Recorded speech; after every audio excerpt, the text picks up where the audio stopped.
श्री व्यास मिश्र जी बहुत बड़े ज्योतिष के प्रकांड विद्वान थे और उनकी पत्नी थी श्री तारा माता जी, तारा मैया। व्यास मिश्र जी एक मुगल राजा के यहाँ गए और उसके भविष्य की कई बातें उन्होंने बता दी, तो राजा उनको बहुत सम्मान के साथ अपने यहाँ रखता था। पर तारा मैया थोड़ी व्याकुल रहती थी। क्यों? क्योंकि कोई विशिष्ट संतान की प्राप्ति नहीं हुई। तो व्यास मिश्र जी के एक बड़े भैया थे, वो सन्यासी थे, उनका नाम था नृसिंह आश्रम जी। एक बार वो देवबंद पधारे तो हजारों लोग उनके दर्शन करने के लिए गए, क्योंकि व्यास मिश्र जी के बड़े भैया हैं तो वो भी गए। जब उन्होंने प्रणाम किया तो तारा मैया का मुखमंडल देख करके नृसिंह आश्रम जी बोले कि आपके मुख पर थोड़ी हमको चिंता दिख रही है, क्या बात है, किस बात की चिंता में हो? तब तारा मैया बोली कि आप सब जानते हैं, अरे घर में एक संतान हो तो उसका एक सुख माता पिता को प्राप्त होता है, भविष्य में वंश आगे बढ़ता, आदि आदि बातें कही।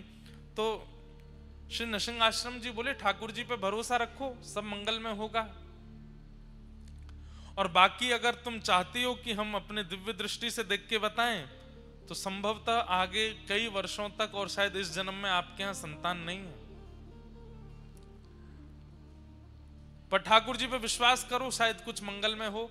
तो उन्होंने एक ऐसी बात कह दी, तो फिर आप जैसे संतों को प्रणाम करने का फल क्या है? जब सब भाग्य से ही मिल जाना है, सब ठाकुर जी की कृपा से ही मिल जाना है, तो संत महापुरुष जब नगर में आते हैं उनको प्रणाम करने का फल क्या मिलेगा? फिर कभी कभी व्यक्ति अपने जीवन से व्यथित होता है तो कुछ इस प्रकार के शब्दों का प्रयोग कर देता है। नृसिंह आश्रम जी को थोड़ी ये बात जमी नहीं, और उन्होंने कहा कि अगर मैंने अभी भी कहा कि तुम्हारे भाग्य में होगा या भगवान कृपा करेंगे तो मिलेगा, तो कहीं ना कहीं किसी एक जीव के चित्त में अविश्वास हो जाएगा। अब तो संत दर्शन और संत कृपा का फल क्या होता है ये प्रत्यक्ष दिखाना पड़ेगा। और नृसिंह आश्रम जी ने तुरंत ठाकुर जी को प्रणाम किया, बोले भगवान कृपा करो, आपके प्रति इनका विश्वास दृढ़ हो, इसके लिए इनके घर एक संतान जरूर होनी चाहिए। तुरंत उनके ध्यान में भगवान की मधुर वंशी दिखाई देने लगी, वेणु जी का दर्शन होने लगा। वेणु का दर्शन करते ही नृसिंह आश्रम जी समझ गए ठाकुर जी कह रहे हैं भगवान का प्रत्येक श्रृंगार, मुकुट, कुंडल, वस्त्र, पीतांबरी, माला, सबने अवतार लिया है ठाकुर जी के रूप का आस्वादन करने के लिए। हमारे रामानु संप्रदाय में एक आचार्य चरण हुए, अभी पिछली कथा में उनका चरित्र सुना रहा था मैं। वो भगवान के, उनका नाम था श्री कुलशेखर जी। कहते हैं उनके चरित्र में आता, कुलशेखर जी कौन थे? बोले भगवान की कौस्तुभ मणि के अवतार। भगवान की एक एक वस्तु अवतार धारण करती है, इसलिए जब भी हमारे ठाकुर जी का श्रृंगार अनवसर किया जाता है तो प्रत्येक श्रृंगार को प्रणाम करके रखते हैं। क्यों? क्योंकि ये सब कोई धागे नहीं है, मोती नहीं है, आभूषण नहीं है, वो रत्न नहीं है, कोई आचार्य चरण ही श्रृंगार बन के ठाकुर जी के कंठ में विराजमान हुए। इसलिए ठाकुर जी के संबंध की हर वस्तु को प्रणाम करके सम्मान के साथ उसको विराजमान। हमारे पुष्टि मार्ग में ठाकुर जी की गादी नहीं बोलते, गादी जी, झारी नहीं बोलते, झारी जी, मुकुट नहीं बोलते, मुकुट जी, वंशी नहीं बोलते, वंशी जी। सब में जी शब्द का प्रयोग क्यों करते हैं? वो सम्मान क्यों देते हैं? अरे भाई वो सामान्य नहीं है, निकुंज नायक भगवान के अधर पर विराजमान है, वो वंशी है नहीं, वंशी जी, वेणु जी, वेत्र जी, सब में जी का प्रयोग करते हैं। तो भगवान की वंशी जब उनको दिखी तो वो समझ गए कि ठाकुर जी संकेत कर रहे हैं कि हमारी वंशी अवतार धारण करेगी और इन्हीं के आएंगे। जा करके कह दिया, बोले कि तारा अब तुम चिंता मत करो, तुम्हारे घर एक दिव्य बालक जन्म लेगा, और मैं संकेत रूप से बता दूं, भगवान के निज परिकर का ही कोई तुम्हारे यहां जन्म लेगा। और बस प्रतीक्षा प्रारंभ हुई, गर्भ धारण हुआ, और गर्भ धारण करते ही, माताएं बहनें थोड़ा ध्यान से सुने, गर्भ धारण के काल में जो 9 महीने का काल है, उन काल में कैसा चिंतन बनता है, कैसे विचार आते हैं, कैसी भाषा हो जाती है, कैसा स्वभाव हो जाता है, उससे बालक के स्वभाव और बालक के विचारों का पूर्ण पता चल जाता है। अगर माता थोड़ी चिड़चिड़ी हो रही है, माता जी को थोड़ा गुस्सा ज्यादा आ रहा है, माता को थोड़ा सा जो है व्यवहार विचारों में परिवर्तन आ गया है, अकेले बैठे बैठे विचारों में कुछ दूषित भावनाएं आ रही हैं, तो संभवतः आपको सत्संग ज्यादा करना चाहिए, क्योंकि वो बालक फिर वैसा ही बन जाएगा। तारा मैया के चरित्र में आता है कि जिस दिन से गर्भ में वंशी अवतार धारण करके आई हैं, उस दिन से ही आज तक वृंदावन नहीं गई दर्शन करने, लेकिन जब सोती हैं तो यमुना जी दिखाई देती हैं, जब सोती हैं तो वृंदा तुलसी दिखाई देती हैं, जब सोती हैं तो गिरिराज पर्वत का दर्शन होता है, जब शयन करती हैं तो ठाकुर जी की मधुर वंशी सुनाई देती है, जब सोती हैं तो मधुर चंदन की सुगंधी आती है।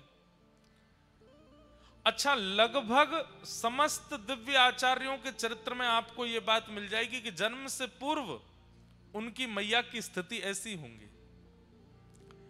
चैतन्य महाप्रभु वो तो भगवान ही, राधा कृष्ण तनु ही एक भय, तो चैतन्य महाप्रभु प्रकट भय।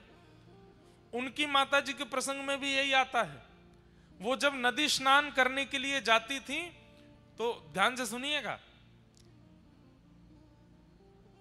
श्रीमद चैतन्य महाप्रभु की मैया जब नदी स्नान करने के लिए जाती मायापुर में नदिया में, तो कम से कम 2 गांव दूर एक महापुरुष नदी में नित्य तुलसी अर्पण करते थे। तो वो नदी बहती थी ऐसे, लेकिन वो तुलसियां जाती थी उल्टी, और जैसे ही वो मैया आकर के नदी में स्नान करती, वो तुलसियां जाकर के जैसी मैया भीतर प्रवेश करती, उनके गर्भ के चारों ओर तुलसी भ्रमण करने लगती। वो देख करके वो आश्चर्यचकित हो जाती, ये पुष्प तुलसी मेरे गर्भ की परिक्रमा क्यों करते हैं। जब किसी दिव्य वैष्णव भक्त या दिव्य बालक का अवतरण होने वाला होता है, उसके प्रसव काल में ही मैया को अनुभव हो जाता है कि वो कैसा है। तारा मैया उठ जाती हैं और व्यास मिश्र जी से कहती हैं, मुझे यमुना जी का दर्शन होता है, मुझे मधुर वृक्षों के दर्शन होते हैं, गिरिराज जी का, मैं तो कभी व्रज गई नहीं, फिर मुझे व्रज का स्मरण क्यों होता है। और स्मरण ही नहीं होता, व्याकुलता होती है, चित्त में विरह होता है कि मुझे कोई लेकर के वृंदावन चले और मैं वृंदावन जाऊं। व्यास मिश्र जी, आप कुछ योजना बनाइए ना, मुझे लेकर के वृंदावन चलिए।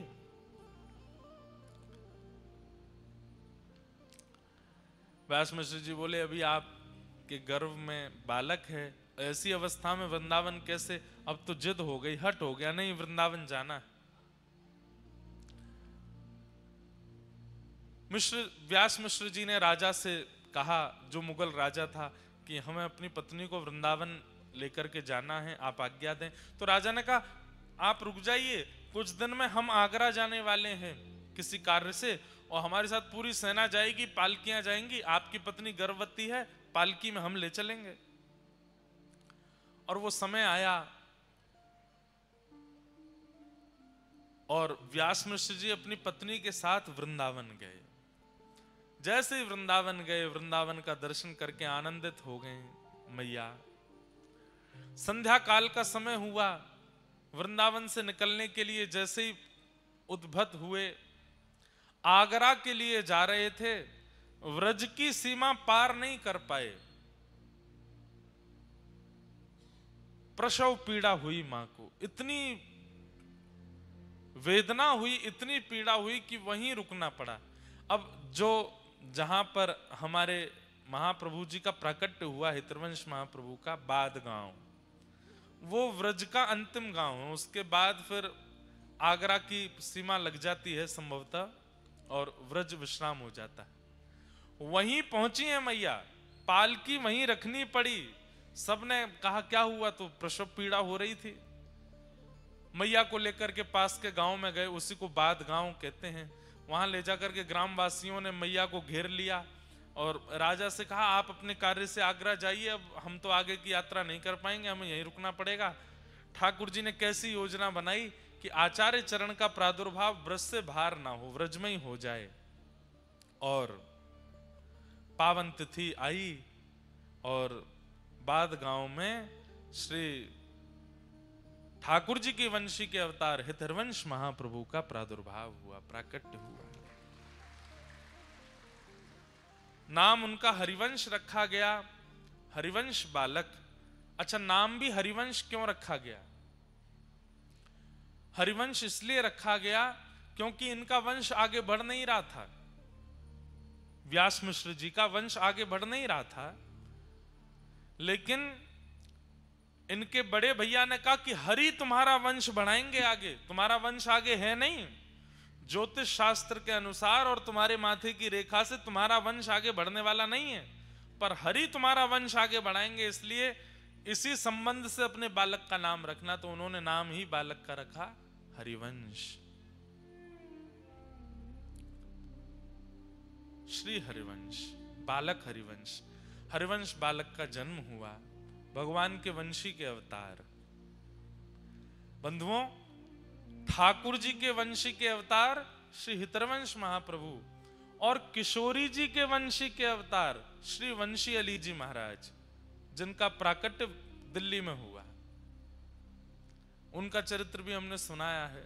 भगवान की कृपा से आचार्यों के चरित्र कहते ही रहते हैं, इतना सुख मिलता है। ठाकुर जी के वंशी प्रकट हुए हरिवंश महाप्रभु के रूप में। धीरे धीरे आप बड़े होने लगे। आपकी जो चेतनाएं थी, आपकी जो इच्छाएं थी, वो बड़ी सामान्य बालकों से विलग। आप मंदिर के द्वार पर बैठे रहते, पिताजी ठाकुर जी की सेवा करते थे, उन्हीं को ही देखते रहते और मन में इच्छा प्रकट करते कि पिताजी सेवा में अंदर बुलाएंगे, लेकिन छोटे बालक जानकर के पिताजी सेवा में नहीं बुलाते थे। तो ये अब जब चलने फिरने लगे तो बाहर जाते, ग्रामीण बालकों के बीच में खेलते, तो उनमें जो सांवला बालक होता था, जिसका रंग थोड़ा सा सांवला होता, उस बालक को लेते, और एक उस बालक को लेते जिसका रंग बहुत गोरा। गोरे बालक को तो श्री जी बना देते, सांवले बालक को ठाकुर जी बना देते, और दोनों को फिर बना करके फिर उनसे कहते नृत्य करो। और बालक कहते हम क्यों नृत्य करें? तो रोने लगते चरण पकड़ के, बोले आप नृत्य नहीं करोगे, मुझ पर कृपा नहीं करोगे। अब वो बालक बेचारा जो सांवला बालक था उसकी तो कोई बात नहीं, लेकिन जो गोरा बालक अपने घर जाता तो माता जी उसकी कहती क्या छोरी बन के आ जाता है, क्योंकि श्री जी बनाते थे, चुनरी आदि पहना के काजल वाजल लगा देते। सब लोग जाके शिकायत करने लगे, व्यास मिश्र जी अपने बालक को समझाओ, ये हमारे बालकों को लाली बना देता है। माता पिता समझाते, तुम क्यों करते हो ऐसा? कुछ नहीं बोलते। अब कैसे बताएं अपने हृदय की बात कि मैं वंशी हूं, मैं तो नित्य प्रिया प्रियतम का ही दर्शन करता हूं। बालकों को अब खेलने के लिए प्रतिबंधित कर दिया कि तुम हरिवंश के पास नहीं जाओगे। तो आप मन में विचार करते, अब सेवा कैसे करूं? पिताजी मंदिर में नहीं जाने देते, बालक खेलने नहीं आते, तो आप वन में जाते और युगल वृक्षों को ढूंढते, 2 वृक्ष अगल बगल में हों। सोचिए, प्राण बसते हैं वैष्णवों की सेवा में, सेवा के बिना रह नहीं पाते ठाकुर जी के। युगल वृक्ष जैसे ही देखते तो तुरंत जाते और एक वृक्ष को ठाकुर जी बना देते, एक वृक्ष को श्री जी बना देते, और उन्हीं की परिक्रमा करते, उन्हीं का भोग लगाते, उन्हीं का श्रृंगार करते, युगल वृक्ष की सेवा करते। बंधुओं, सेवा ठाकुर जी स्वीकार करते हैं, इसका प्रमाण क्या था कि पिताजी ने 56 भोग धरे हैं मंदिर के ठाकुर जी के आगे, और 56 भोग धरने के बाद जैसे ही पर्दा किया, यहाँ हरिवंश बालक बाहर जाते और बाहर ठाकुर जी को जाकर के फल का भोग पधराते। यहाँ पिताजी जैसे ही आके पर्दा हटाते 56 भोग अंतर ध्यान हो जाते, फल प्रकट हो जाते मंदिर के ठाकुर जी के सामने। क्यों? ठाकुर जी वो पाते जो हरिवंश बालक पवाता था। ऐसी आपकी सेवा स्थिति होने लगी। एक दिन आप इतने व्याकुल हो गए, बोले नाथ मुझे प्राप्त नहीं होगे, मुझे मिलोगे नहीं। तभी ठाकुर जी ने स्वप्न आदेश किया कि तुम्हारे घर के पीछे कुआं है, उसमें हमारा स्वरूप है, जाओ ले लो। नींद से उठते ही दौड़े और दौड़ करके कुआं में ही कूद गए। सब लोगों ने देखा, पीछे पीछे दौड़े, हरिवंश बालक कुआं में गिर गए, हरिवंश बालक कुआं में गिर गए। दौड़ करके जाकर के देखा तो उस कुएं में जल नहीं था, लेकिन जैसे ही सबने झांक करके देखा, श्री नवरंगी लाल ठाकुर जी आज भी देवबंद में विराजमान हैं, उनको हृदय से लगाए श्री हरिवंश बालक बैठे हैं।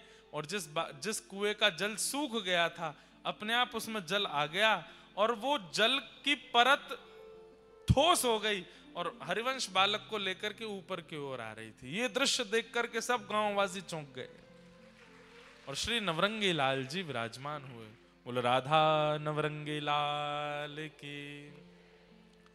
इनका विवाह हो गया और रुक्मणी बाई जी के साथ में इनका विवाह हुआ, जिनसे प्रथम पुत्र हुए जिनका नाम हुआ श्री वनचंद्र जी। हम लोग गा रहे थे जय जय राधा वल्लभ श्री हरिवंश श्री वृंदावन श्री वनचंद्र। इनके प्रथम पुत्र श्री वनचंद्र जी रुक्मणी बाई से जन्मे और अब दोनों ही ऐसे एक जैसे हो गए। दोनों पति पत्नी मिलकर के ठाकुर जी की सेवा करने लगे।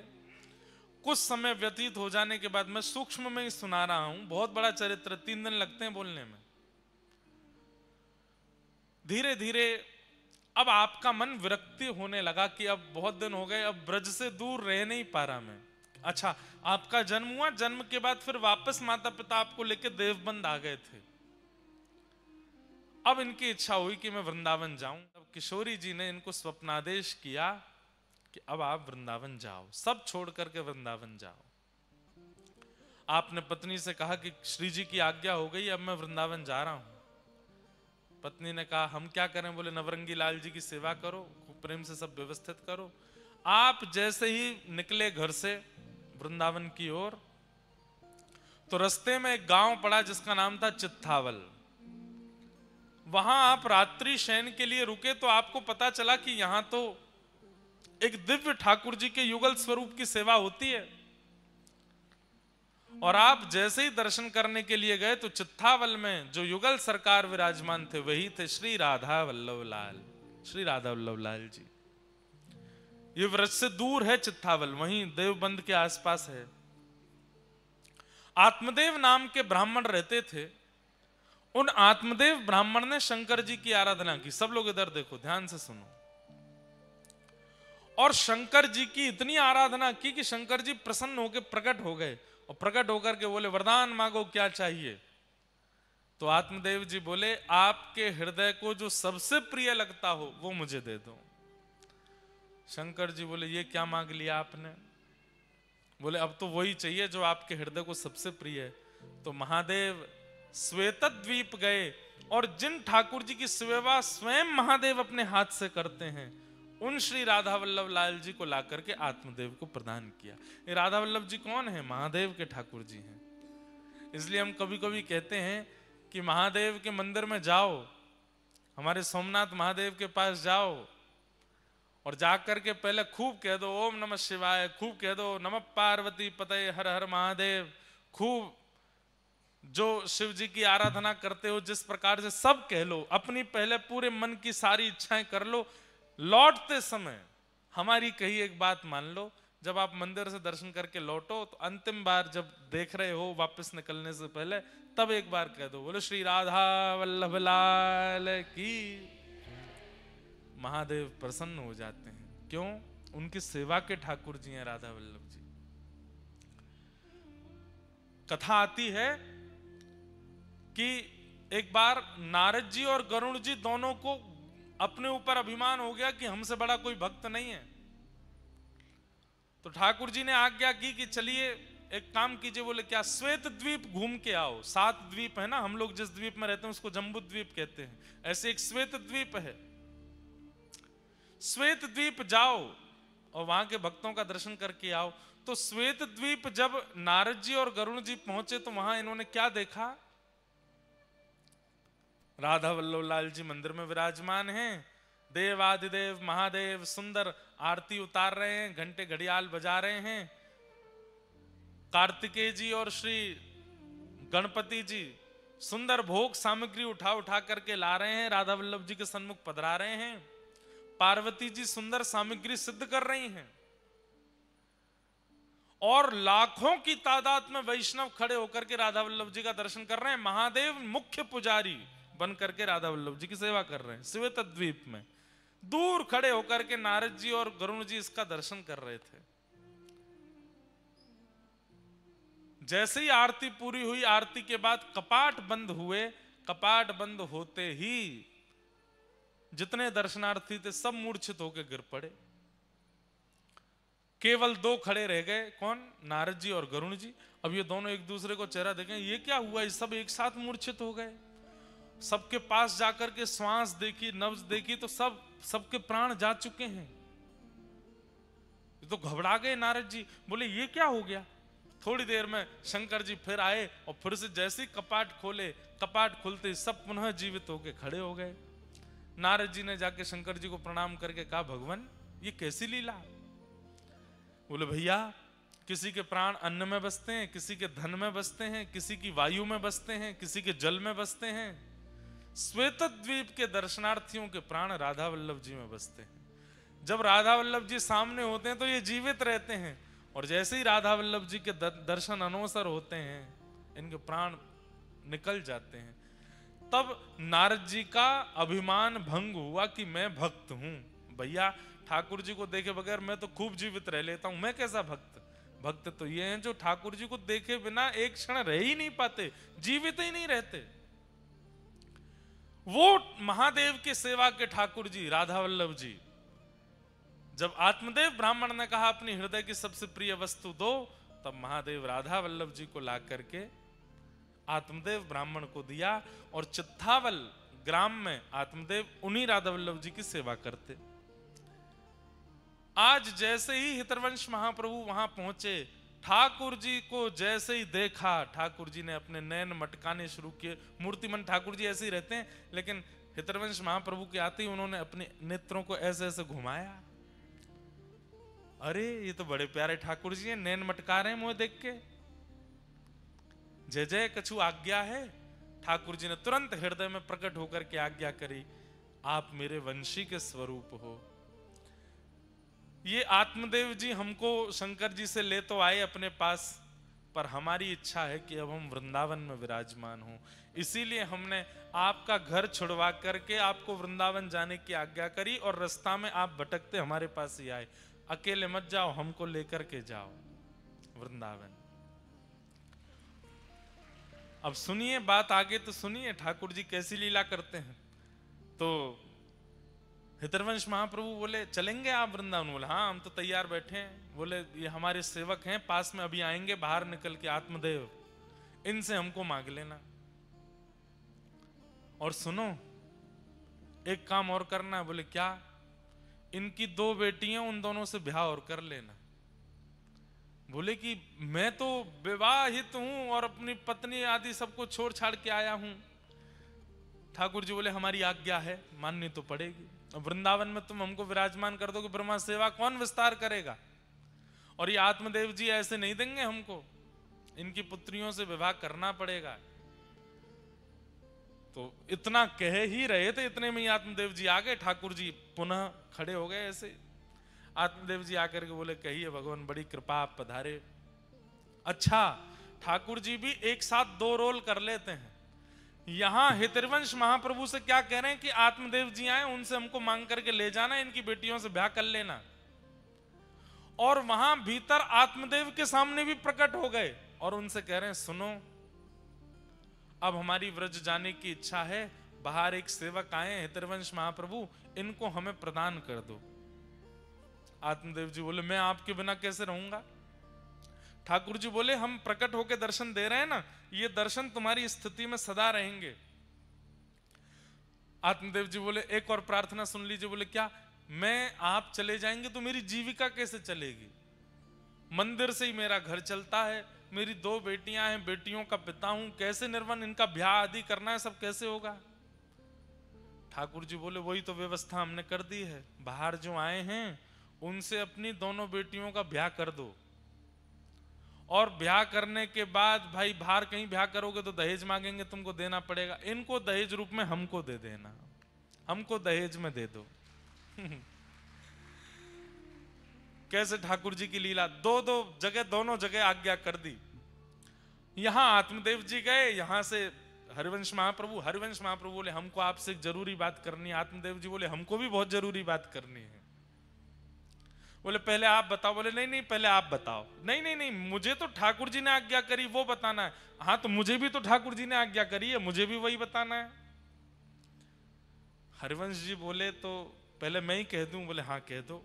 वो ठाकुर जी ने आज्ञा करी है कि राधा वल्लभ लाल जी को वृंदावन जाना है, आप इनको हमें प्रदान कर दो। आत्मदेव जी बोले ये तो हो गई एक आज्ञा, दूसरी आज्ञा क्या करी? हरिवंश महाप्रभु बोले आपको कैसे पता कि दूसरी आज्ञा भी है? बोले क्योंकि यही डिट्टो आज्ञा हमको भी करी है। तो बोले अच्छा तो दूसरी आज्ञा आप बता दो। बोले दूसरी आज्ञा ये करी है ना कि हमारी बेटियों से ब्याह कर लो। हाँ यही बोले हैं। और बोले फिर ये भी बोले हैं कि दहेज में हमको दे दो।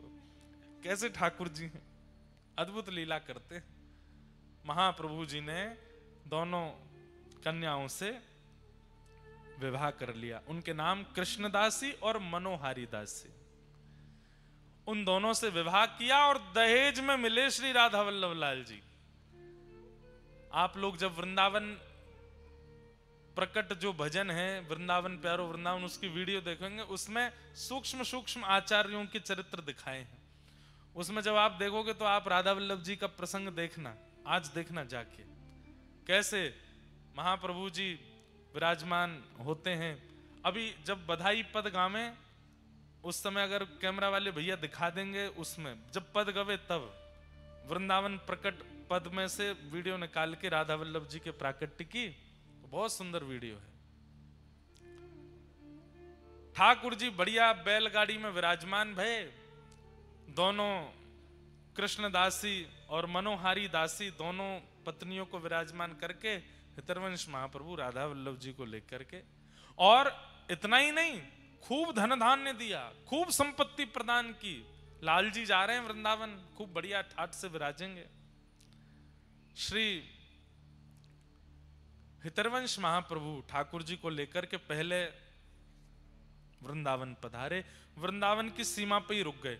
वृंदावन बंधुओं, उस काल में जब राधा वल्लभ लाल जी विराजे थे, उस काल में भय का केंद्र था। क्या था? दिल्ली से आगरा जाने वाले लोग वृंदावन से सोचते थे दिन ही दिन में निकल लो, शाम नहीं होनी चाहिए। क्यों? बड़े बड़े चोर डकैत आदि आदि सब रहते थे वृंदावन। और एक और बात, आगरा से दिल्ली और दिल्ली से भी आगे तक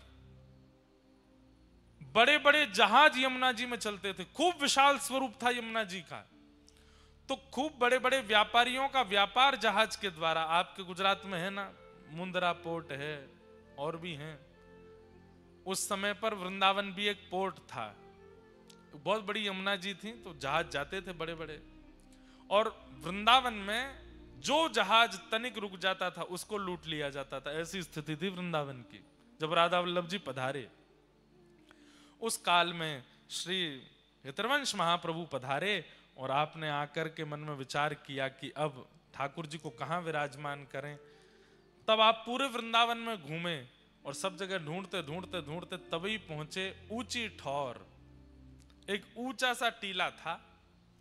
और यहां के जो वृक्ष वल्लरियां थी वो सामान्य नहीं थी। कैसी थी? वो स्थिर नहीं रहती। जैसे वृक्ष क्या स्थिर रहता है, आपको हटाना पड़ता है, लेकिन जैसे ही आप आगे चलो वृक्ष अपने आप हट रहे हैं, अपने आप रास्ता दे रहे हैं, अपने आप छाया बना रहे हैं।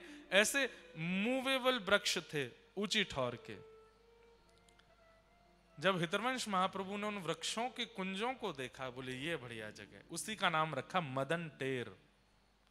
और श्री राधा वल्लभ लाल जी को लेकर के श्री हितरवंश महाप्रभु जी ने आज ही के दिन वहां विराजमान किया। बोलो राधा वल्लभ लाल की। एफ ले लो।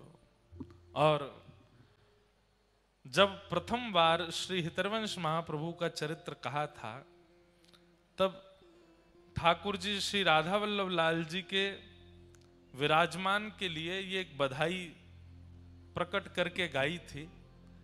वही बधाई आज गा देते हैं। आप सब लोग भी खूब भाव से राधा वल्लभ लाल जी को प्रणाम करना। हो आयो राधा वल्लभ लाल, आयो राधा वल्लभ लाल, आयो राधा वल्लभ लाल, आयो राधा वल्लभ लाल, हे आयो राधा वल्लभ लाल, आयो राधा वल्लभ लाल। बधाई